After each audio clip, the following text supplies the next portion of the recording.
오늘은 제2계명에 대해서 다룹니다. 4절, 5절 보시면 너를 위하여 새긴 우상을 만들지 말고 또 위로 하늘에 있는 것이나 아래로 땅에 있는 것이나 땅 아래 물속에 있는 것에 어떤 형상도 만들지 말며 그것들에게 절하지 말며 그것들을 섬기지 말라. 간단하게 말하면 너를 위하여 어떤 형상이든 만들지 말고 그것에 절하지 마라, 섬기지 말라. 이것이죠. 이게 제2계명입니다. 제1계명은 뭡니까? 나 외에 다른 신을 섬기지 말라, 두지 말라라고 하셨습니다. 1하고 2계명하고 언뜻 보면 같은 계명처럼 여겨집니다. 그죠? 그런데 차이가 있습니다. 1계명은 나 외에 다른 신을 섬기지 마라, 두지 말라 하는 것이고 제2계명은 형상이나 어떤 형상으로 나를 예배하지 말라는 얘기입니다. 예배에 대한 명령이죠. 오늘 이 제2계명에 대한 것을 살피려고 합니다. 왜 하나님께서 형상 예배를 금지하셨을까요? 로마 가톨릭 같은 경우 형상 예배를 합니다. 예수 상도 만들고 마리아 상도 만들고 성인들이 있다 얘기하고 그 성인들의 상도 만듭니다. 베드로 상도 만들고 또 여러 가지 성 아구스티누스 상도 만들고 그리고 그걸 섬기고 또 절을 하고 한단 말이죠. 왜 그런데 개신교는 하지 말라고 할까요? 하나님께서 이 제2계명에 형상 예배를 금지하셨기 때문에 우리는 그 말씀 그대로 믿고 섬기는 것입니다. 사람은 보이는 것에 약합니다. 우리 모두 보이는 것에 약합니다. 그래서 차에 그 십자가 목걸이를 좀 걸어두면 왠지 하나님이 지켜주실 것 같고 함께 해주실 것 같고 그렇죠. 마음이 평안해지고 보이는 게 약하거든요. 십자가상을 걸어놓고 집에 십자가상을 걸어놓고 거기에 촛불 밝히고 기도하면 왠지 하나님이 함께 하시는 것 같고 내 기도가 응답되는 것 같고 이 집을 하나님의 임재로 가득 채우시는 것 같고 마음이 평안해진단 말입니다. 사람은 이처럼 보이는 것에 약합니다. 그래서 인간은 신의 형상을 만들어 왔고 그 신의 형상을 따라서 예배를 해왔습니다. 이스라엘 역사도 마찬가지입니다. 이스라엘 역사 그 구약을 쭉 읽어보시면은 언제든지 신의 형상을 만들어 왔습니다. 모세가 시내산에 올라가서 하나님의 십계명을 받아올 때 산 아래서 40일 동안 모세가 나타나지 않으니까 뭘 했습니까? 금송아지 우상을 만들었습니다. 그리고는 하나님이라고 섬겼죠. 이처럼 사람은 형상을 만들고 싶어 합니다. 뭔가 보이는 것을 의지하고 싶어 합니다. 그것에 마음을 깃들입니다. 그렇다면 하나님께서 사람이 이러니까 아예 내 형상은 이것이다. 이렇게 섬겨라. 그렇게 하면 좋지 않습니까? 그냥 하나님 형상 이거라고 딱 정해주시고 이것만 딱 만들어서 섬겨라. 이러면 우리도 편하고 하나님도 편하시고 재지지도 않고 편하지 않을까요? 그런데 왜 아무 어떤 형상이든지 만들지 말라고 하셨을까요? 그 이유가 있습니다. 사람이 형상을 만드는 이유는요, 단 한 가지입니다. 하나님을 조정하려고 하는 겁니다. 어떤 신이든지 그 신을 그 형상에 깃들이게 만들고 그래서 그 신의 능력을 조정하려고 하는 의도가 있기 때문에 그런 마음으로 형상을 만듭니다. 그래서 하나님께서 형상 만들지 말라, 어떤 형상이든지 만들지 마라 하고 말씀을 하신 것입니다. 오늘 말씀 보시면 너를 위하여 새긴 우상이라고 말씀하셨어요. 하나님을 위하여 새긴 우상이 아닙니다. 인간은요, 하나님 위해서 우상 만들지 않습니다. 하나님 위해서 형상 만들지 않습니다. 심지어 십자가 목걸이도 하나님을 위해서 만들지 않습니다. 누구 위해서 만듭니까? 자기 좋으라고 만드는 거예요. 왜 만듭니까? 자기의 소원, 자기의 기도 응답되게 해달라고, 복받게 해달라고. 그렇게 하나님을 조종하고 싶어서 형상을 만드는 것입니다. 고대로부터 사람들이 신의 형상을 만든 이유는 이겁니다. 고대로부터 사람들은 신적 존재가 있다는 것을 알고 있었습니다.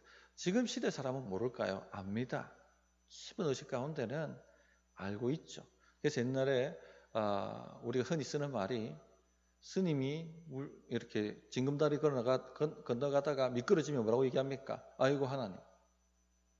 그렇게 얘기한다고 얘기하지 않습니까? 뭔가 인생 살아보니까 내 뜻대로 안 된다. 내가 원하는 대로 아무리 노력해도 안 된다는 것을 다 알고 있는 것이죠. 특히 당시는 고대는 농경사회지 않습니까? 농경사회에서 가장 중요한 게 뭡니까? 인간의 힘으로 안 되는 것. 결국 부딪힐 수밖에 없는 큰 벽 같은 것. 비지 않습니까? 비가 와야지. 때에 맞는 비가 와야지 작물이 자라고 그것을 통해서 생명을 유지할 수 있고 그것을 통해서 부를 쌓을 수 있고 그것을 통해서 뭔가 미래를 도모할 수가 있는 것이죠. 근데 비가 내 마음대로 안 온다는 겁니다. 어떤 때는 많이 오고 어떤 때는 아예 오지 않고 가물고 어떻게 이걸 갖다가 통제할 수 있습니까? 아무리 노력하고 아무리 애써도 아침 일찍 나가서 일하고 저녁 늦게까지 돌아와도 이 비를 통제할 수가 없는 겁니다. 이 신적 존재가 있다는 것을 알죠. 그러면 이 신적 존재를 어떻게 통제해서 비를 내리게 만들까? 그것이 관심이었습니다. 그래서 바알과 아세라상을 만든 것입니다. 바알과 아세라상을 만들면 이 신상을 만들면은 신이 여기에 깃든다고 생각했습니다. 그러면은 신의 형상을 가지고 있으면 누구를 쥐고 있는 겁니까? 내가 신을 쥐고 있는 것이죠. 그리고는 신이 비를 내리도록 통제할 수가 있는 겁니다. 그렇게 믿었던 겁니다. 그래서 형상을 만들어 왔습니다. 이스라엘 백성들도 하나님 형상을 지속적으로 만들고 우상을 섬겼는데 모두 이런 이유입니다. 시내산에서 모세가 십계명을 받을 때 산 아래에서는 금송아지 우상을 만들었습니다. 하나님이 금송아지처럼 생겼다라고 생각했겠습니까? 아닙니다. 천만의 말씀입니다. 단지 금송아지를 만든 것은 금송아지가 다산의 상징이니까, 그 당시에 풍요의 상징이니까 금송아지 형상에 하나님이 깃들여서 풍요를 달라고 그렇게 하나님을 조종하고 싶어서 금송아지 형상을 만들고 우리를 이집트에서 건져낸 하나님이라고 섬겼던 것입니다. 그러나 성도님들, 하나님은 창조주시죠. 어떤 누구에게도 조종당하시는 분이 아니십니다. 그건 죄입니다. 조종하려고 하는 것은. 하나님을 거역하는 것이죠. 피조물이 하나님을 조종하려고 하는 것 자체가 엄청난 반역이죠. 반역. 죄입니다. 요한복음 3장 8절에 보면 바람이 임의로 불매 내가 그 소리를 들어도 어디서 와서 어디로 가는지 알지 못하나니 성령으로 난 사람도 다 그러하니라 하고 하나님을 바람에 비유를 했습니다. 바람은 어디서 와서 어디로 가는지 모릅니다. 미국의 토네이도가 항상 불어서 여러 주를 초토화시킨다고 하는 뉴스를 듣지 않습니까? 이 토네이도가 어디서 나서 언제 어디서 오는지 어디서 발생하는지 인간은 모릅니다. 통제할 수가 없습니다. 태풍이 몇 날 몇 시에 어디로 통과할지 우리는 알 수가 없습니다. 하나님은 이와 같은 분이시죠. 우리의 능력으로, 우리의 힘으로, 우리의 술수로 절대 통제되지 않으신 분이십니다. 조정할 수가 없는 분이시죠. 이런 하나님을 조정하려고 하는 것은요, 큰 죄입니다. 그래서 형상을 만들어 하나님을 예배하지 말라 하고 말씀하신 것입니다. 오늘 개신교 신자는요, 형상을 만들어서 섬기지는 않습니다. 숭배하지는 않습니다. 물론 십자가 걸어놓고 기도하시는 분 없죠, 우리 교인들 중에는. 아직까지 그 수준에 있으면 안 됩니다. 그렇게 하면 안 되는 겁니다. 어떤 뭐 예수님 초상화 딱 그 그린 거 벽에 걸어놓고 거기 앉아서 기도하시는 분 없으시죠? 이런 수준으로 가면 안 됩니다. 그런 분 없으실 줄 믿습니다. 자, 어쨌든 간에 지금 개신교 신자는 형상을 만들고 하진 않아요. 그러나 행위를 가지고 여전히 하나님을 조정하려고 합니다. 그게 뭐냐면 기복주의와 공로주의입니다. 늘 제가 깨는 거, 기복주의, 공로주의. 한국교회에 깊이 뿌리 박혀 있지 않습니까? 내가 어떤 행위를 하면 그 행위를 보시고 하나님이 복을 주신다. 조정하려고 하는 거거든요. 일천번제 운동이 한국교회에 한번 유행했죠. 굉장히 신학이 약하다는 걸 보여주는 한 행태입니다, 이게. 일천번제를 드리면, 일천번제 헌금을 하면 하나님이 내가 소원한 목록을 들어 응답하신다. 이런 생각들을 가진다는 게 조종하고 있다는 겁니다. 조종하려고 한다는 겁니다.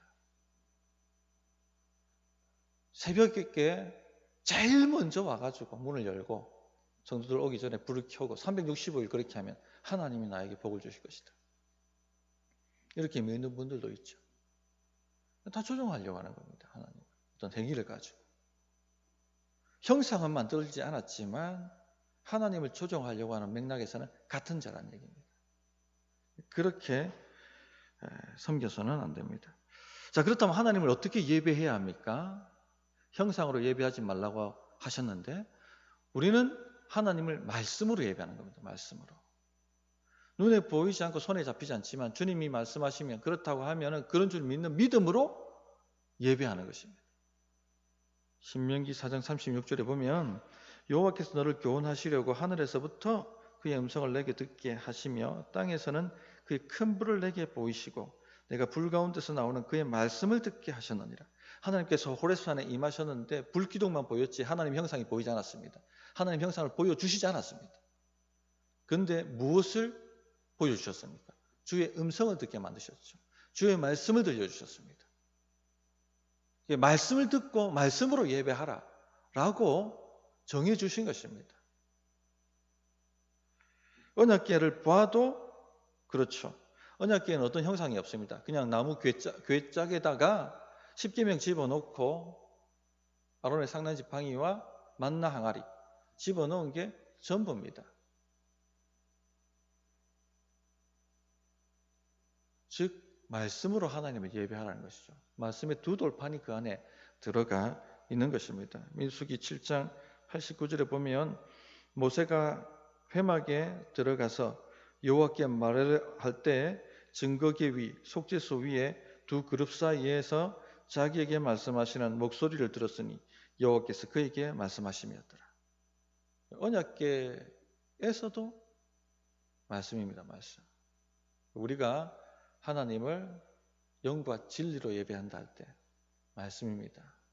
그러므로 하나님의 말씀이 나에게 뭐라고 말씀하시는가? 그 말씀을 쫑긋 귀를 세우고 주님 앞에 나오는 게 하나님이 가장 기뻐하시는 예배다 하는 것을 꼭 명심을 하시기 바랍니다.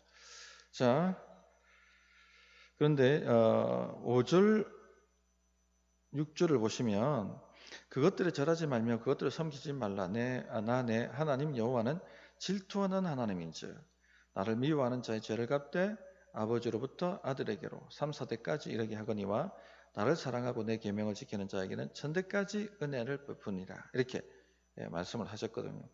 하나님이 왜 질투한다고 말씀하시죠? 하나님과 우리와의 관계는요, 직장 상사와 부하의 관계가 아닙니다. 하라면 해. 위에서 하라고 하면 해. 이 관계가 아니라는 얘기입니다. 무슨 관계입니까? 사랑의 관계입니다. 아버지와 아들의 관계고 남편과 아내의 관계죠. 사랑의 관계. 사랑으로 주고받고 사랑 때문에 하고 사랑 때문에 섬기고 하는 그런 관계입니다. 그래서 질투라는 표현을 쓰시는 겁니다. 하나님 우리를 뜨겁게 사랑하십니다. 그러므로 우리도 뜨겁게 하나님을 사랑해야 되는 거죠. 그런데 우리가 다른 것에 눈을 돌리고 있다면 하나님이 질투하신다는 겁니다. 하나님을 조종하려고 다른 우상을 만들어 놓고 거기에 절을 한다든지 하면 하나님께서 질투하신다는 겁니다. 하나님이 아니거든요. 앞에서도 말씀드렸습니다만 신자들은 보이는 형상을 만들고 예배하지는 않습니다. 그러나 마음속으로 하나님의 형상을 만들어버립니다. 말씀이 말씀하는 하나님이 아니라 자기가 원하는 하나님을 자기 상상 속에 만들어서 하나님처럼 섬기는 것이죠. 보이지 않는 형상을 만들고 있는 겁니다. 예를 든다면 무조건적으로 사랑하는 하나님. 내가 죄를 짓든지 내가 뭘 하든지 전혀 간섭하시지 않고 무조건 사랑하시고 위로하시는 하나님. 그렇게 섬기는 사람이 있습니다. 그 우상 숭배입니다. 그 말씀이 하나님이 아닌 것이죠. 무조건 복을 주시는 하나님. 사명이고 뭐고 상관이 없습니다. 죄를 짓든지 회개하든지 그런 건 상관이 없습니다. 무조건 나를 부유하게 만드시고 무조건 건강하게 만드시고 무조건 성공하게 만드시고 나에게 참 좋으신 하나님. 그렇게 하나님을 믿고 섬기는 분들이 굉장히 많이 있습니다. 이건 보이지 않지만 다 잘못된 하나님인 것이죠. 하나님 질투하신다는 겁니다. 이렇게 섬길 때. 진짜 하나님이 아닌데 자기가 원하는 가짜 하나님을 만들어서 섬기고 있기 때문에 질투하신다는 것이죠. 수능일이 다가오면 전국적으로 뜨겁게 기도가 일어납니다. 기독교뿐만 아니라 타 종교를 믿는 사람들도 뜨겁게 자신들이 믿는 신에게 기도를 합니다. 어떤 절은 1,000만 원짜리 기도가 있대요. 더 센 거는 몇 천만 원짜리. 거기에서 한번 기도했다가 서울대 합격했다 하면 사람들이 왕 몰리죠, 거기에. 수능일 되면 그런 게 뉴스에 나올 겁니다. 근데 기독교에도 그런 게 있어요. 어느 교회에, 어느 기도원에 기도 받으러 가면 합격한다. 몇 천만 원짜리 기도가 있습니다. 우리가 만든 풍요의 하나님. 가짜 하나님, 가짜 하나님. 우상 숭배입니다, 이런 게 다. 하나님이 질투하신다는 거예요. 말씀이 가르치는 하나님이 아니라 자기가 원하는 대로 만들어진 하나님을 섬기는 것은 우상 숭배입니다. 하나님은 그런 자를 미워하신다 했죠. 5절에 보면 나를 미워하는 자의 죄를 갚되 아버지로부터 아들에게로 3, 4대까지 이르게 하거니와 나를 사랑하고 내 계명을 지키는 자에게는 천대까지 은혜를 베푼다. 3, 4대. 부모의 죄 때문에 자식이 그 죄를 물려받는다, 고통당한다. 그런 게 아닙니다. 아니면 부모 덕에 자식이 아무 짓 안 해도 그냥 평생 잘 산다. 그런 이야기를 하고 있는 것이 아닙니다. 부모 신앙이 자녀들의 세대에 영향을 미친다는 겁니다. 예를 든다면 부모가 하나님께 심판을 받아가 그 가산이 완전히 탕진되었다. 그럼 당연히 자녀들이 고생하죠. 그런 죄의 영향을 받는다는 것입니다. 반대로 부모가 잘 섬겨서 하나님의 은혜와 복을 받으면 자녀가 잘 그 영향을 받게 된다는 그런 이야기입니다. 오늘 말씀 잘 보시면 하나님이 정말 은혜로우시죠. 그 죄의 영향력은 3, 4대까지만 제한하셨습니다. 그러나 좋은 신앙의 영향력은 1000대까지 은혜를 베푸신다 이렇게 되어 있습니다. 17세기 말부터 18세기 초에 전 세계적 대각성 운동, 부흥 운동, 대부흥이라고 하죠. 이걸 일으키셨던 분 중에 한 분이 미국의 조나단 에드워즈라는 분이 계십니다. 목사님이시죠. 그 가문의 후손들을 다 추적해서 살펴보았더니 정치, 경제계, 학계, 과학계, 교육계 이 모든 영역에서 모두 지도자적 위치에 대부분이 가 있더랍니다. 다 잘 된 것이죠. 반면에 범죄자들 이런 사람이 별로 없답니다. 하나님께서 이렇게 복을 주시는 것이죠. 성도님들 하나님을 말씀대로 제대로 섬기는 본을 우리 부모님들이 갖추십시오. 거기에 삶을 한번 걸어보십시오. 우리가 어떻게 자녀 잘 되게 해주려고 뭘 해주고 하는 것 별 효용이 없습니다. 진짜 잘 되는 건요. 말씀대로 살아가고 말씀대로 하나님 섬기는 본을 보여주는 것입니다. 그러면 그 하나님의 은혜의 역사가 1000대까지 흘러내려간다고 되어 있는 것이죠. 그러나 자기가 만든 하나님을 우상 숭배하듯이 섬기게 되고 그 본을 제대로 보이지 못하면 그 죄로 말미암아 3, 4대가 고통당한다 하는 것도 꼭 명심하시기 바랍니다. 그래서 7월달 이제 우리 주일학교 아이들 수련하고 하는데 그런 아름다운 부모의 본을 보여주셔서 승리하는 역사가 일어났으면 좋겠습니다. 자, 말씀 정리합니다. 어떤 형상으로든 하나님을 예배하는 것은 금지입니다. 그래서 우리 눈에 보이는 것에 약합니다. 혹 높아심에 얘기합니다. 십자가 벽에 걸어놓고 촛불 밝히고 기도하시는 분이 있다면 죄를 짓고 있는 것입니다. 예수님 형상 그림 만들어서 거기에 보고 마음의 평안을 얻고 있다면 죄 짓는 것입니다. 교회에도 보면은 이렇게 예수님 기도하는 손 나오고 얼굴 나오고 그 예수님 아닙니다. 그 가짜입니다. 그 좀 없애야 돼. 솔직히 말하면. 플랜카드 쓸 때도 함부로 예수님 이름 얼굴 찍혀져 나오는 거 그런 거 하면 안 됩니다. 그분이 예수님 아닌데 자꾸 그분한테 바라보고 그러놓고 하는 것 죄 짓는 것이죠. 형상 예배하면 안 되는 것입니다. 꼭 명심하시기 바랍니다. 찬양하고 기도하겠습니다.